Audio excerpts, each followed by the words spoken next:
وَلَقَدْ يَسَّرْنَا الْقُرْآنَ لِلذِّكْرِ فَهَلْ مِن مُّدَّكِرٍ وَإِذْ أَخَذْنَا مِيثَاقَ بَنِي إِسْرَائِيلَ لَا تَعْبُدُونَ إِلَّا اللَّهَ وَبِالْوَالِدَيْنِ إِحْسَانًا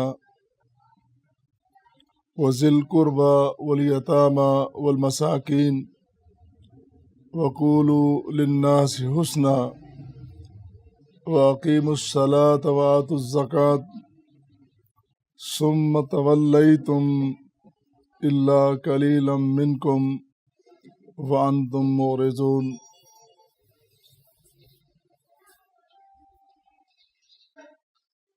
اللہ کے خاص فضل و کرم سے اور اس کی بے پایاں رحمتوں سے قرآن کریم کا مطالعہ جاری ہے،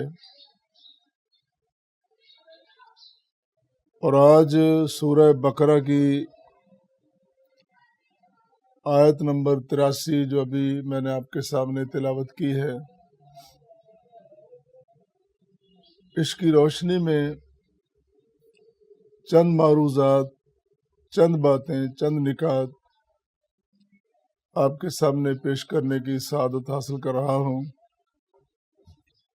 اللہ سے دعا ہے کہ اللہ پڑھنے والے، سننے والے سب کو بڑی توجہ کے ساتھ غور کر کے عمل کرنے کی توفیق عطا فرمائے۔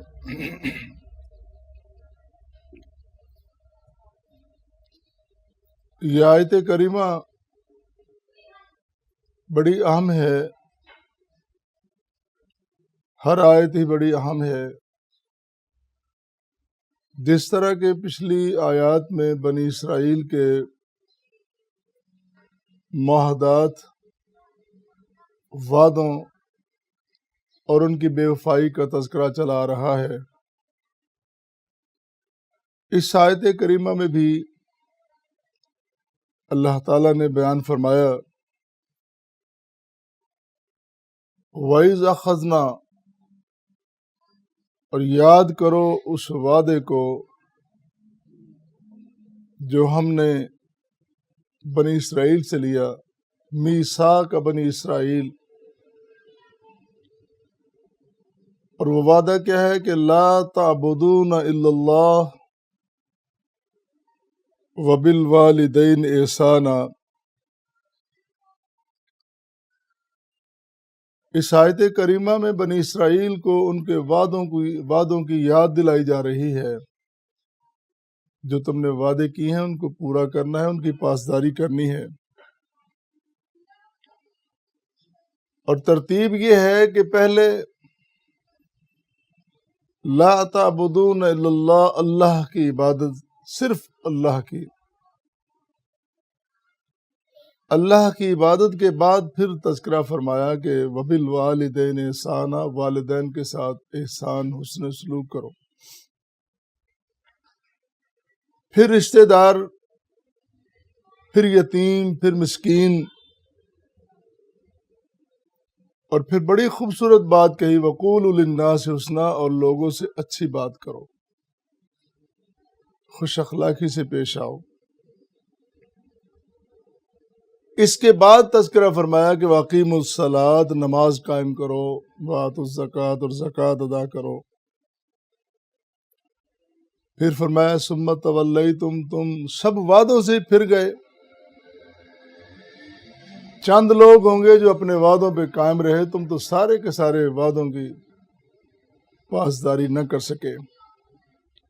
وَأَنْتُمْ مُعْرِضُونَ، اور تم بھی ایسے ہی ہو، عادی مجرم ہو، تمہاری تو عادت ہے اعراض کرنا، پھر جانا۔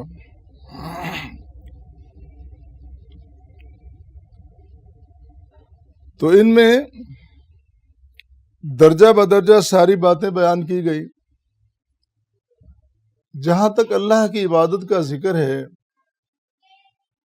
یہ صرف یہی نہیں کہ آخری پیغمبر کی امت کو کہا گیا کہ تم اللہ کی عبادت کرو، پہلی امتوں کو بھی یہی حکم تھا۔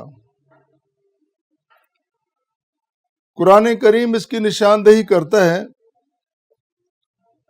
وَمَا أَرْسَلْنَا مِن قَبْلِكَ مِن رَّسُولٍ إِلَّا نُوحِي إِلَيْهِ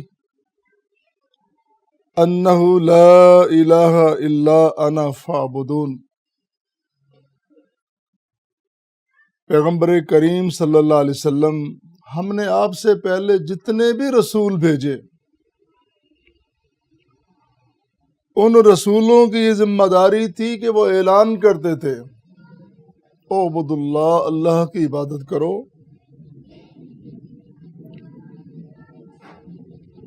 اور لوگوں کو بتلاتے تھے، یعنی ان رسولوں کو ہم نے وحی کی، ہم نے حکم دیا انہ لا الہ الا انا فاعبدون، کوئی معبود نہیں صرف میں واحد اللہ۔ اللہ فرما رہا ہے فاعبدون، پس تم میری ہی عبادت کرو۔ حضرت آدم علیہ السلام سے لے کر پیغمبر آخر الزمان جناب محمد کریم صلی اللہ علیہ وسلم تک تمام نبیوں کو وحی کے ذریعے یہ حکم ملا کہ آپ نے امتوں کو یہ سبق دینا ہے توحید کا، وحدت کا، عبادت الہی کا، اور وہ دیتے رہے۔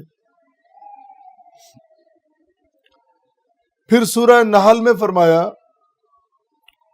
وَلَقَدْ بَعَثْنَا فِي كُلِّ أُمَّةٍ رَسُولًا أَنِ اعْبُدُوا اللَّهَ وَاجْتَنِبُوا الطَّاغُوتَ، ہم نے ہر امت میں ایک رسول بھیجا اور اس رسول نے یہی کہا کہ تم اللہ کی بندگی کرو، اللہ کی عبادت کرو اور طاغوت سے بچو۔ طاغوت کی بڑی تفصیل ہے،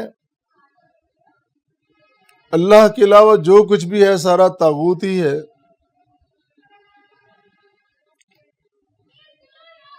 تو انسان کی فطری ذمہ داری ہے کہ وہ اللہ تعالی کی بندگی، عبادت کرے اور پھر تمام تر جو طاغوتی راستے ہیں ان سے بچ جائے، ان سے محفوظ ہو جائے۔ اور یہاں جو ترتیب، بڑی خوبصورت ترتیب اس آیت کریمہ میں بیان کی گئی، وہ یہ ہے اللہ نے پہلے اپنی بندگی کا، عبادت کا تذکرہ کیا، اور اس کے علاوہ تو کچھ ہے ہی نہیں، اور وہی ہے اس کے لیے انسان کو پیدا کیا گیا۔ بعض لوگ کہتے ہیں کہ اللہ نے انسانی تقریم سب سے مقدم رکھی ہے۔ اللہ نے کہا کہ لَقَدْ خَلَقْنَا الْإِنسَانَ فِي أَحْسَنِ تَقْوِيمٍ، انسان کو پیدا کیا، مسلمان مومن نہیں کہا۔ لہذا مذہبوں میں، مذاہب میں اسلام سے بھی زیادہ مقدم انسانیت ہے۔ ان کو یہ لفظ، قرآن کے یہ الفاظ بھول جاتے ہیں کہ اللہ نے انسان کو پیدا کر کے یہ بھی کہا وَمَا خَلَقْتُ الْجِنَّ وَالْإِنسَ إِلَّا لِيَعْبُدُونَ، میں نے تو انسان اور جن کو پیدا ہی اپنی بندگی کے لیے کیا۔ یعنی انسان ہو ہی نہیں سکتا جب تک اللہ کی بندگی نہ کرے، اللہ کی عبادت نہ کرے۔ نمبر 1 اللہ کی عبادت ہے، اور دوسرے نمبر پر کمال ترتیب یہ ہے کہ اللہ تعالیٰ نے اپنی عبادت اور بندگی کے بعد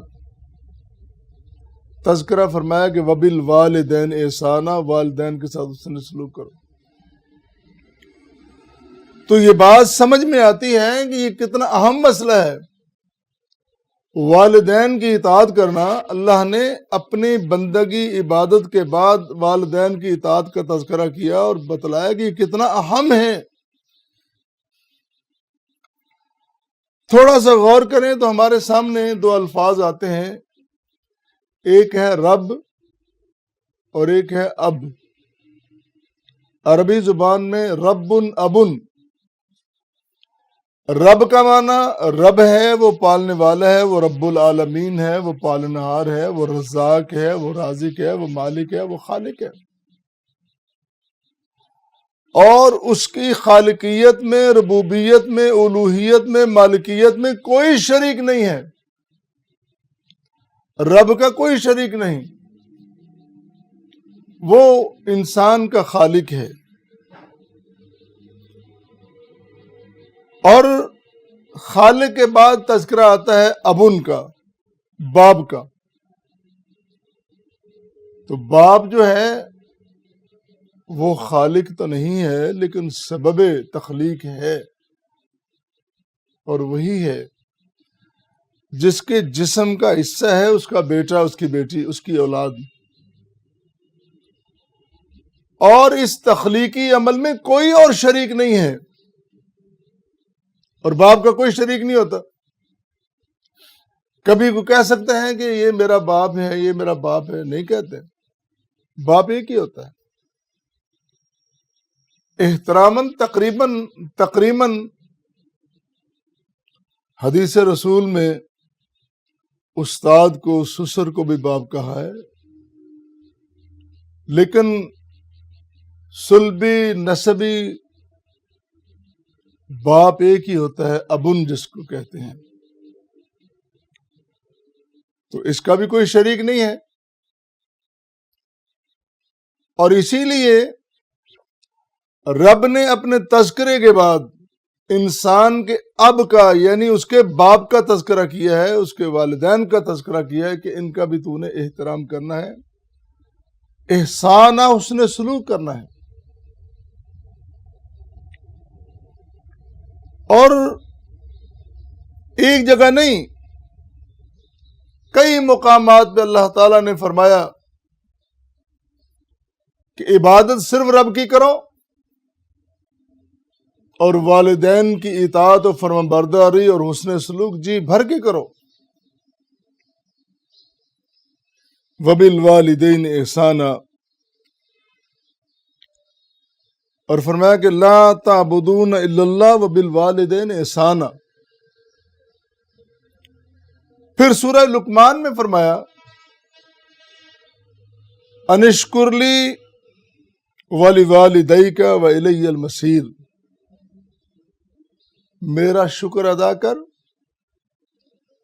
اور اپنے والدین کا۔ میرا شکر اس لیے کہ میں نے تجھے پیدا کیا، میں نے تجھے زندگی دی، اور باپ کا اس لیے، والدین کا اس لیے کہ وہ جن کے سبب سے، جن کے ذریعے سے تو دنیا میں آیا، اور جنہوں نے تجھے پال پوس کر جوان کیا۔ والدین کتنی محنت شاقہ سے انسان کی تربیت کرتے ہیں، ان کو پروان چڑھاتے ہیں، اور ان کی تمام تر ضروریات کا خیال کرتے ہیں، اور ابتدا سے لے کر آخر تک بچہ ہے تو اس کی کیا ضرورت ہے، تھوڑا سا بڑا ہوتا ہے تو کیا ضرورت ہے، جوان ہوتا ہے تو کیا ضرورت ہے، والدین اس کا خیال کرتے ہیں۔ اسی لیے فرمایا کہ انشکر لی ولوالدیک، میرا شکریہ ادا کر، اپنے والدین کر، وَإِلَيَّ الْمَصِيرُ، اور یاد رکھ، یہ بات یاد رکھ، تو نے میرے پاس واپس آنا ہے، میں پوچھوں گا کہ تو نے میرے شکر کے ساتھ ساتھ اپنے والدین کا شکر ادا کیا کہ نہیں، ان کی اطاعت کی۔ اللہ کہتا ہے کہ میں پوچھوں گا، وَإِلَيَّ الْمَصِيرُ، پلٹنا ہے، میری طرف آنا ہے، میں پوچھ لوں گا، دنیا میں تو مرضی کر لیں۔ اللہ اکبر۔ اور اسی طرح بنی اسرائیل میں، سورہ بنی اسرائیل میں اللہ نے فرمایا وَقَضَىٰ رَبُّكَ أَلَّا تَعْبُدُوا إِلَّا إِيَّاهُ وَبِالْوَالِدَيْنِ إِحْسَانًا۔ وَقَضَىٰ رَبُّكَ، تیرے پروردگار نے فیصلہ کر دیا۔ یہ فیصلہ کن بات ہے کوئی معمولی بات نہیں کہ اللہ کے علاوہ کسی کی عبادت نہیں. وبالوالدین احسانا، اور والدین کے ساتھ احسان کرنا ہے، حسن سلوک کرنا ہے. اور یہاں واضح طور پر یہ بھی فرمایا اما یبلغن عندک الکبر احدہما او کلاہما فلا تقل لہما اف ولا تنہرہما وقل لہما قولا کریما. اگر تیری زندگی میں حیاتی میں والدین بوڑھے ہو جاتے ہیں، دونوں حیات ہیں یا ان میں ایک زندہ ہے، اور تیری خوش بختی ہے کہ تجھے خدمت کا موقع ملتا ہے، اس طرح خدمت کر. لا تقل لہما اف، ان کے سامنے اف تک نہیں کہنی. بعض معاملات زندگی کے ہوتے ہیں کہ اولاد اختلاف رائے رکھتی ہے اپنے والدین کے ساتھ. قرآن کہتا ہے کہ اپنے اختلاف رائے کا اظہار اس انداز میں کرنا ہے کہ آپ کی آواز بھی پست رہے، آپ کا لہجہ نرم رہے. اف تک نہیں کرنی، یہ نہیں کہنا والدین کو یہ کیا کر رہے ہو. اگر آپ نے کوئی بات کرنی ہے، اگر کوئی دلیل پیش کرنی ہے، اگر کوئی آرگو کرنا ہے، اس کے بھی آداب ہیں. والدین کے ساتھ بحث کی، مکالمے کی، مجادلے کی اجازت نہیں ہے کہ والدین سے بندہ مناظرہ شروع کر دے، انج نہیں تے انج سے نہیں. لا تقل لہما اف ولا تنہرہما. دل میں کوئی بات ہے، کبھی آ جاتا ہے، خیال آ جاتا ہے، تلخی آ جاتی ہے، اس کو دبا کے رکھو، ضبط کرو، صبر کرو. اس صبر کا اجر اللہ نے رکھا ہے. قرآن کتنے آداب سکھلا رہا ہے. کاش کہ انسان کے پاس وقت ہو، وہ قرآن کو پڑھے اور قرآن کو سمجھے. یقین مانیے،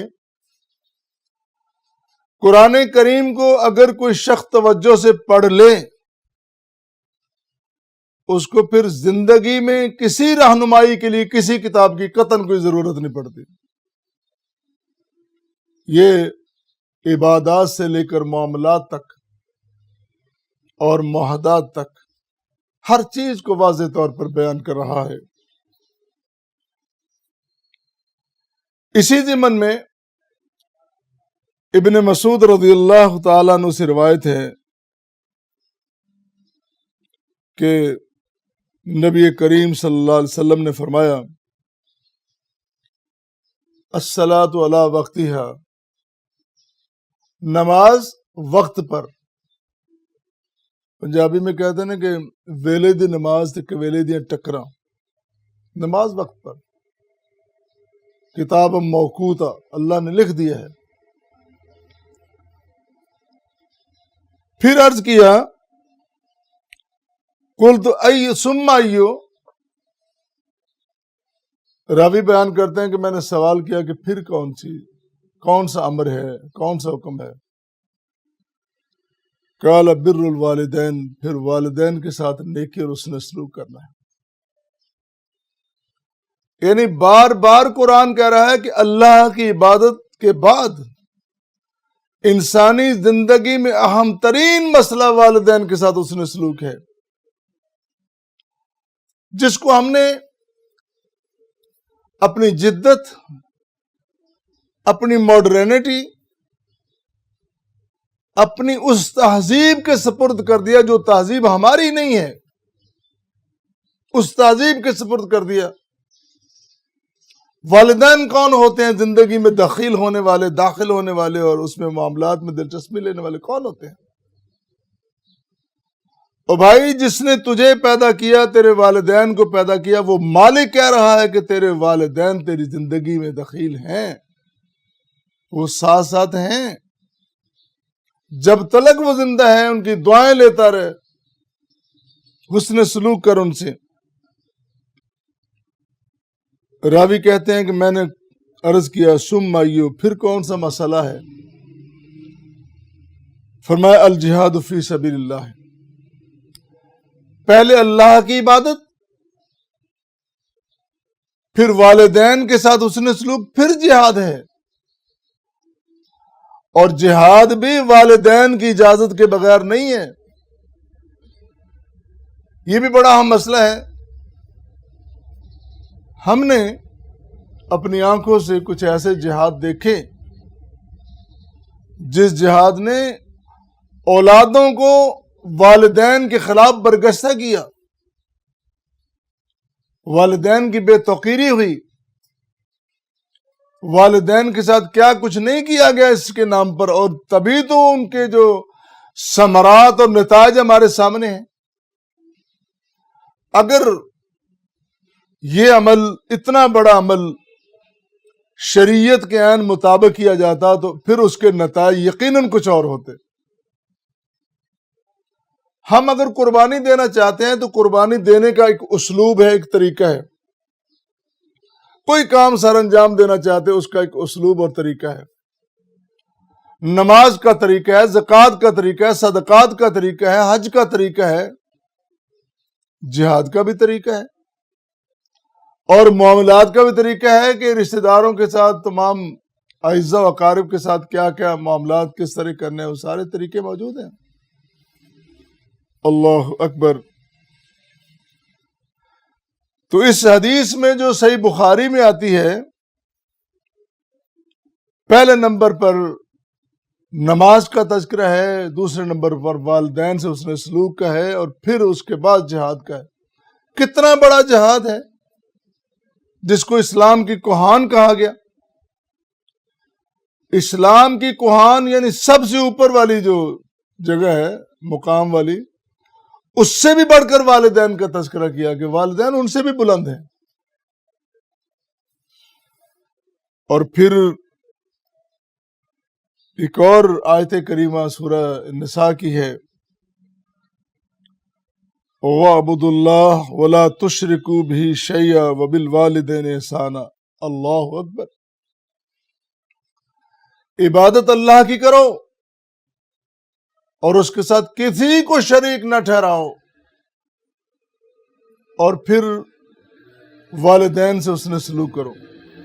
جس طرح اللہ کی بندگی خاص ہے، اس کی عبادت خاص ہے، والدین کی سمع و طاعت بھی خاص ہے.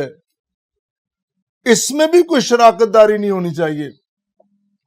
والدین کے مقام کا کوئی دوسرا نہیں رشتہ نہیں ہے، کوئی دوسرا رشتہ والدین کے مقام کا نہیں ہے. وقت ملے گا انشاءاللہ باقی رشتوں کے بارے میں بات ہوگی، لیکن جہاں تک مقام والدین، احترام والدین کی بات ہو رہی ہے، ان میں کوئی شراکت داری اس جیسا کوئی دوسرا رشتہ ہی نہیں ہے. پھر ایک اور حدیث سن لیجئے. یہ حدیث بھی صحیح بخاری کی ہے کہ نبی کریم صلی اللہ علیہ وسلم سے سوال کیا گیا. کسی سوال کرنے والے نے سوال کیا کہ میں اپنے رشتوں میں کس سے حسن سلوک کروں. حضور نبی کریم صلی اللہ علیہ وسلم جو اپنی امت کو دین، معاملات سکھلا رہے ہیں، معاشرت، سماج میں رہنے کے طریقے بتلا رہے ہیں، پوچھا گیا کہ کس سے حسن سلوک کروں. فرمایا اپنی ماں سے. امہ کا، اپنی ماں سے.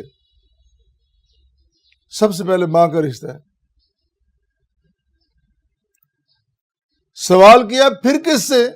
ثم من. فرمایا امہ کا، ماں سے. پھر سوال کیا ثم من، تیسری بار. قال امہ کا، فرمایا اپنی ماں سے. پھر سوال کیا. سیکھنے والے بھی طلب رکھتے ہیں، شوق رکھتے ہیں، ذوق رکھتے ہیں کہ تاکہ ہم مسائل سیکھ کر ان پہ عمل کریں، صرف سوالات اٹھانے کے لیے نہیں. بعض لوگ سوالات اٹھاتے ہیں پریشان کرنے، علماء کو پریشان کرنے کے لیے، خود عمل نہیں کرنا.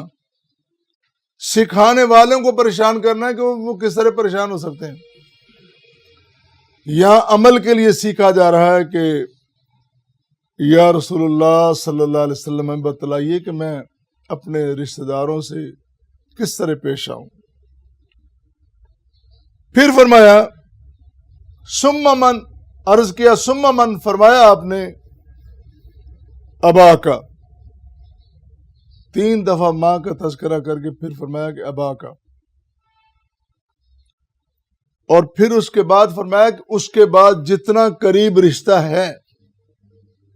دیکھو نا حدیث میں کتنی واضح بات آئی، ماں کے ساتھ حسن سلوک، پھر باپ کے ساتھ، پھر باقی رشتہ داروں کے ساتھ.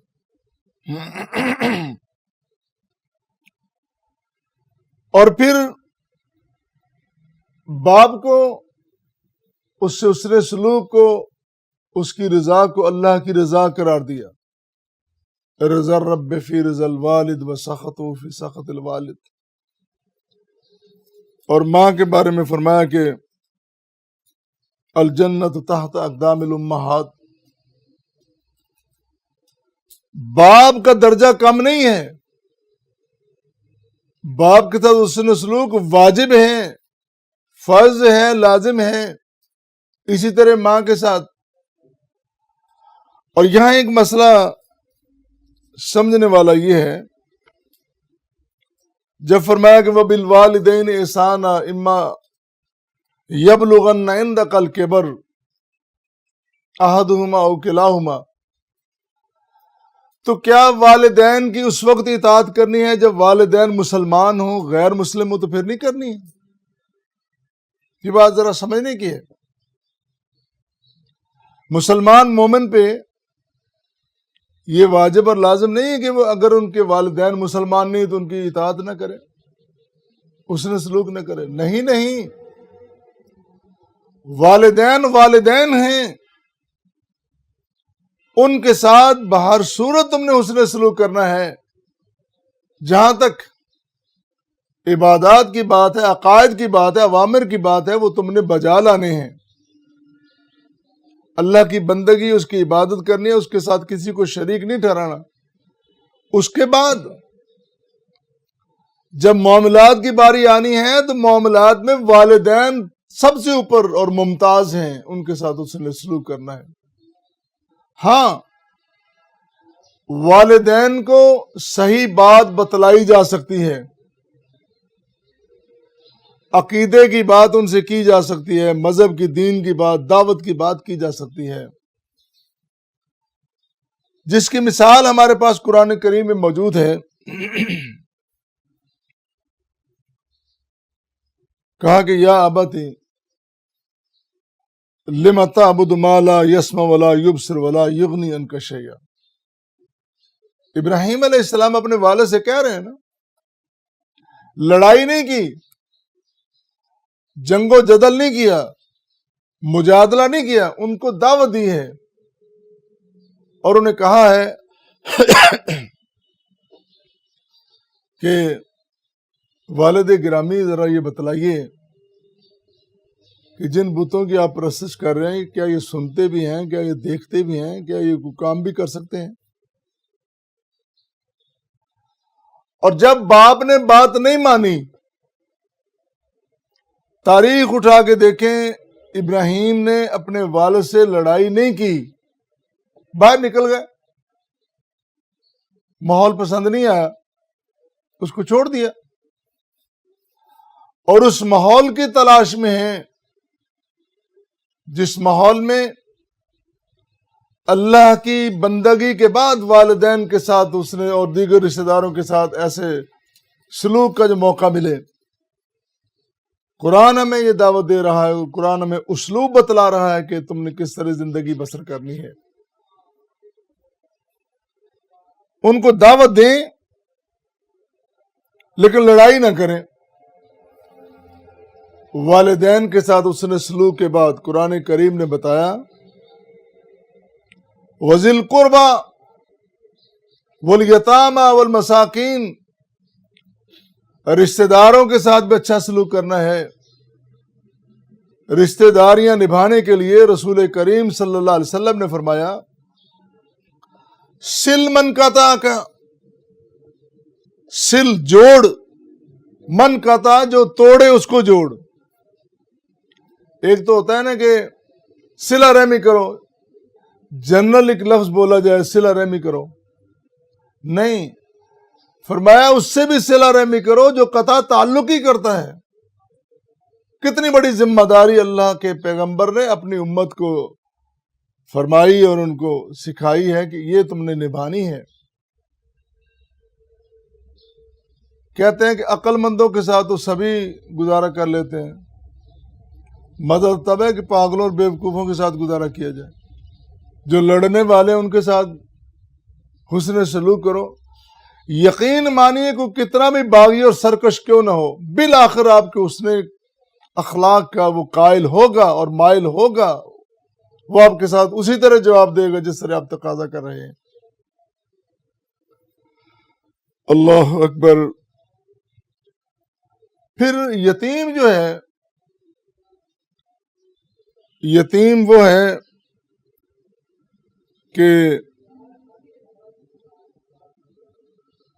جو چھوٹا بچہ ہے اور اس کا کمانے والا باپ سر پہ موجود نہیں ہے. اس طرح مسکین وہ ہے کہ جس کے پاس اپنے اہل و عیال پہ خرچ کرنے کے لیے کچھ نہیں ہے. ہم اپنی زبان میں جس کو غریب کہتے ہیں، عربی زبان میں غریب اور ہے. عربی زبان میں ہمارے والے غریب کو مسکین کہتے ہیں.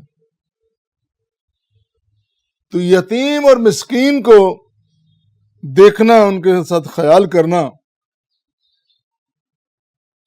نبی کریم صلی اللہ علیہ وسلم نے، اس سے پہلے میں عرض کر دوں کہ رشتہ داروں کے ساتھ حسن سلوک کی بہت بڑی مثال آپ کی موجود ہے. جنگ بدر میں جب قیدی آئے، ان قیدیوں کو رکھا گیا کچھ فاصلے پر. آپ صلی اللہ علیہ وسلم محو راحت ہیں، آرام کرنا چاہتے ہیں، اور آپ کے کانوں میں آواز پڑتی ہے کسی کے کراہنے کی. اس آواز کو رسول کریم پہچان لیتے ہیں. اس آواز کی کربناکی آپ کو بیدار کر دیتی ہے، سونے نہیں دیتی. وہ آواز کس کی ہے؟ وہ آواز آپ کے چچا عباس کی ہے. تو آپ نے پہرے دار کو بلایا اور پوچھا یہ کیا معاملہ ہے؟ اس نے بھی بتایا ایسے ہی ہے جس طرح آپ سوچ رہے ہیں اور سن رہے ہیں. تو اس پہرے دار نے محسوس کیا.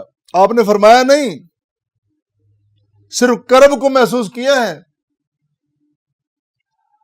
اور یہاں یہ بات بھی دیکھیں کہ لیڈر کے ساتھ اس کے ساتھی اور مشیر بھی ایسے ہونے چاہیے کہ جو اندر کے کرب کو محسوس کر لیں. یہ نہیں کہ جتنے مشیر سارے بیوقوفوں کا ٹبر اکٹھا کیا ہوا ہے، کسی کو پتہ ہی نہیں کچھ کیا کرنا ہے، سارے انٹرینڈ، سارے اپنے مفادات کے چکر میں، کوئی اپنے مفادات کے چکر میں، کوئی اپنے مفاد کا. کسی کو نہ لیڈر کی سوچ کا پتہ ہے نہ اس کو قوم کی فکر ہے. اس نے محسوس کیا کہ نبی کریم صلی اللہ علیہ وسلم کو اس آواز کی کربناکی سونے نہیں دے رہی. وہ گیا، اس نے جا کے وہ جو مشکیں باندھی ہوئی تھی نا وہ ڈھیلی کر دی. اللہ اکبر. عباس قیدی ہیں، ان کو جب یہ ان کی مشکل آسان ہوئی تو ان کو راحت ہوئی تو ان کو نیند آ گئی، کراہنا بند کر دیا. نبی کریم صلی اللہ علیہ وسلم نے پوچھا اس پہرے دار سے، ہاں بھی کیا ہوا، اب آواز نہیں آ رہی؟ عرض کیا آقا میں نے اس کی مشکیں ڈھیلی کر دی. فرمایا جاؤ سبھی کی مشکیں ڈھیلی کر دو. یہ سہولت سب کو ہونی چاہیے. یہ نہیں کہ صرف رشتہ داروں کو. اگر ہم اس پاکستان کو، وطن عزیز کو ایسی ریاست بنانا چاہتے ہیں جو بے مثال ریاست پوری دنیا میں ہے، سب سے پہلے اپنے اوپر لاگو کریں، اپنے رشتہ داروں پہ لاگو کریں یہ قوانین. رشتہ داروں کا سکینڈل آ جائے تو کوئی بات نہیں ہے، دوستوں کا سکینڈل آ جائے تو کوئی بات نہیں، قانون بدل کے رکھ دیتے ہیں. اور اگر کسی اہم ادارے کے اہم بندے کا سکینڈل آ جائے تو کوئی بات نہیں، کوئی پوچھنے والا نہیں ہے. بڑے بڑے نامور، میں نام نہیں لینا چاہتا، ان ناموروں کے سکینڈل سامنے غریب آدمی جب دیکھتا ہے اس پہ کیا گزرتی ہے. غریب آدمی ایک تو وہ وسائل کا مارا ہوا، عدم وسائل کا مارا ہوا کہ اس کے پاس وسائل نہیں ہے، اور دوسرا اس ستم کا مارا ہوا کہ اس کے سامنے جو صاحب وسائل ہیں، جو خوشحال طبقہ ہے، ان کو کوئی قانون پوچھنے والا نہیں ہے، ان پہ دوہرا عذاب مسلط ہے، وہ دوہرے کرم میں مبتلا ہے. یہ کتنی بڑی اذیت کی بات ہے. اس لیے اگر ہم یہ دعویٰ کرتے ہیں کہ ہم نے اس طرح کرنا ہے، اس طرح کرنا ہے، وطن عزیز میں ہم نے سہولیات دینی ہے، پھر وہ تمام طریقے ہمیں اپنانا ہوں گے جو ہمارے پیغمبر کریم صلی اللہ علیہ وسلم نے اپنائے ہیں. اور پھر آپ تو اتنا خیال کرتے ہیں کہ عباس کا قد، وہ بڑی قدآور شخصیت ہے، بڑے قد والے ہیں، قد کاٹ والے ہیں، ان کو کسی کا قمیض پورا نہیں آ رہا،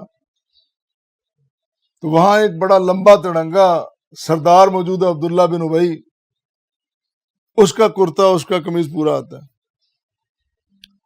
تو آپ نے باوجود اس کے کہ وہ منافق ہے، دشمن ہے، اذیتیں دیتا ہے، پھر بھی آپ نے اس کی احسان مندی یاد رکھی، اور مرتے وقت اس کو، مرنے کے بعد اس کو وہ کرتا پہنایا گیا آپ کا. آپ نے یہ ساری باتیں اس لیے چھوڑی ہیں کہ لوگ ان کی طرف توجہ کریں اور ان سے سبق سیکھیں. اور پھر آپ کے سامنے رضائی ماں آتی ہے، کتنا احترام، اپنی اماں جان موجود نہیں ہے، وہ تو انتہائی بچپن میں ہی کم سنی میں اللہ کو پیاری ہو گئی، اور ساری زندگی ماں کی جدائی کا غم آپ کے ساتھ ساتھ چل رہا ہے. اور اللہ تعالیٰ فرما رہے ہیں، اے میرے نبی، اے میرے پیغمبر، ہم نے آپ کے غم میں آپ کا ساتھ دیا، آپ کے ساتھ ساتھ آپ کو کتنی دلجوئی کی ہے، کتنی دلگیری فرمائی ہے، ہم غموں میں آپ کے ساتھ رہے ہیں، آپ کے غموں کو غم کیا ہے. لیکن جب رضائی ماں آپ کے سامنے آتی ہے تو کتنا احترام کرتے ہیں. دنیا والوں کو سبق ہے، بڑے بڑے لیڈروں کو، بڑے بڑے سالاروں کو، بڑے بڑے رہنماؤں کو، کہ تمہاری ناموری اپنی جگہ، لیکن رشتوں کی تقریم اپنی جگہ ہے. اس لیے نہیں چھوڑ دینا کہ یہ میرا غریب ساتھی دیہات سے آیا ہے، میرے دور کا رشتہ دار ہے، اس کے پاس تو وسائل نہیں ہے، اس کے پاس کپڑے صحیح نہیں ہے، اس کا سٹیٹس کوئی نہیں ہے، اس لیے میں اس کو پوچھتا نہیں ہوں. تم جتنے مرضی بڑے سٹیٹس پہ موجود ہو، جتنے مرضی بڑے منصب پہ موجود ہو، غریب ساتھی، غریب رشتہ دار آ جائے، اس کی تکریم کر، عزت کریے. رب کا حکم ہے، رب کے رسول کا حکم ہے. اور پھر امام قرطبی نے اپنی تفسیر میں ایک روایت نقل کی ہے، حضور نبی کریم صلی اللہ علیہ وسلم نے فرمایا، جس شخص نے اپنے یتیم کی کفالت کی، پھر فرمایا یا کسی غیر کے یتیم کی کفالت کی، تو میں اور وہ اس طرح فرمایا، دونوں جنت میں اس طرح ہوں گے، 2 انگلیوں کا، یہ درمیان والی اور سائیڈ والی دونوں انگلیاں ملا کر کہا. کتنی بڑی بات ہے. یہاں ہم دنیا میں، دنیاوی معاشرت میں کوئی آفیسر کسی شہری کو اپنے ساتھ کرسی دے دے تو وہ کتنی عزت محسوس کرتا ہے. وہ کتنے دن لوگوں میں بیٹھتا نہیں ہے کہ میں آفیسر کے ساتھ بیٹھ کے آیا, میں وزیر مشیر کے ساتھ بیٹھ کے آیا, لوگوں کے ساتھ بیٹھتا نہیں ہے. اور جس کو پیغمبر کریم فرما دیں کہ قیامت کے دن میرے ساتھ اس طرح کھڑا ہوگا, قدم کے ساتھ قدم ملا کر, کندھے کے ساتھ کندھا ملا کے, کتنے بڑے اعزاز کی بات ہے. اور اسی طرح فرمایا جس قوم کے پیالے پر, پیالہ اس سے مراد دسترخوان ہے, پیالے میں سالن ہوتا ہے نا, اس سے مراد دسترخوان ہے. فرمایا جس قوم کے پیالے پر یتیم نہ بیٹھے ان کے پیالے کے قریب شیطان بیٹھتا ہے. آپ کے عزیزوں رشتہ داروں میں اگر یتیم موجود ہیں, ان کی کفالت آپ پہ فرض ہے. آپ کو وسائل اللہ نے دیے, یہ اللہ کی عطا ہے, اس کی تقسیم ہے کہ اس نے آپ کو جائیداد دے دی, وسائل دے دی اور اس کو محروم کر دیا. اور اللہ تعالیٰ اس پہ قادر ہے, اس کے الٹ بھی کر سکتا ہے کہ تمہیں لاچار کر دے, تمہیں مضطر کر دے, تمہیں فقیر مسکین غریب کر دے اور اس کو صاحب وسائل بنا دے. پھر کیا کرو گے؟ اس لیے اپنے دسترخوان کو اپنے عزیزوں رشتہ داروں یتیموں مسکینوں ان کو بھی شامل کرو. اور پھر اسی طرح رشتہ داروں کا, بیٹوں کا, بیٹیوں کا تذکرہ کرتے ہوئے رسول کریم صلی اللہ علیہ وسلم نے یہ بھی فرمایا کہ جو شخص, ہمارے یہاں یہ تصور ہوتا ہے بلکہ پھیلایا جاتا ہے, اور خاص کر وہ افراد جو بیرونی ایجنڈوں پہ کام کرتے ہیں, جن کے ایجنڈے باہر کے ہیں, وہ ان باتوں کو پھیلاتے ہیں کہ اسلام میں مسلمانوں میں بچیوں کے ساتھ اچھا سلوک نہیں کیا جاتا, ان کو محروم رکھا جاتا ہے حقوق سے, وسائل سے, فلاں فلاں. ساری باتیں غلط ہیں. اسلام وہ ہے, میرا تیرا نہیں, میرا تیرا عمل بھی اسلام نہیں ہے. اسلام وہ ہے جو پیغمبر کریم صلی اللہ علیہ وسلم نے دیا ہے, جس کے بارے میں قرآن کہتا ہے کہ ما آتاکم الرسول فخذوہ وما نہاکم عنہ فانتہوا, کہ میرا نبی میرا پیغمبر جو کچھ دے دے وہ لے لو, جہاں سے روکے تم رک جاؤ. اور آپ نے فرمایا کہ جس شخص کے پاس 2 بچیاں اللہ نے دی, اس نے بچیوں کی کفالت کی, تعلیم دی, تربیت کی. یہ تعلیم کی بات ہو رہی ہے, تربیت کی بات ہو رہی ہے, حسن سلوک کی بات ہو رہی ہے. فرمایا اپنی بچیوں کی کفالت کرنے والا, ان کو تعلیم دینے والا, تربیت دینے والا, وہ بھی کل قیامت کے دن اس طرح میرے ساتھ ہوگا. اس کی وضاحت کی شارحین نے, محدثین نے, آپ کی 2 انگلیوں کی اشاروں کی باقاعدہ وضاحت کی ہے. کتنا بڑا کام ہے. پھر فرمایا کہ وَقُولُوا لِلنَّاسِ حُسْنًا. یہ ساری باتیں کرنے کے بعد, رشتہ داروں کے تذکرے کرنے کے بعد, اللہ کی بندگی کا تذکرہ کرنے کے بعد اللہ نے فرمایا وَقُولُوا لِلنَّاسِ حُسْنًا, اور لوگوں سے اچھے لہجے میں, اچھے طریقے سے, خوش اخلاقی سے پیش آؤ. اس کے 2 پہلو ہیں.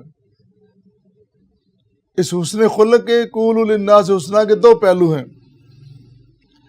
ایک تو عمومی حسن خلق ہے کہ سب سے بندہ حسن اخلاق سے پیش آئے, اور جس کے بارے میں فرمایا لا تحقرن من المعروف شيئا فإن لم تجد فلك أخاك بوجه طلق. کسی بات کو معمولی نہ سمجھ, حتیٰ کہ تو جب ملتا ہے اپنے بھائی سے, معاشرے میں ملاقات ہوتی ہے تو خندہ پیشانی سے مل, اپنے ماتھے پہ اپنی جبیں پہ بل ڈال کے نہیں, اور دل میں غصہ رکھ کے نہیں, بلکہ حسن اخلاق سے پیش آ, خندہ پیشانی سے پیش آ. ان جنرل یہ بات فرمائی ہے کہ بندہ سب سے اس نے اخلاق سے پیش آئے. ایک تو یہ مطلب ہے. دوسرا اس کا مطلب یہ ہے کہ وَقُولُوا لِلنَّاسِ حُسْنًا،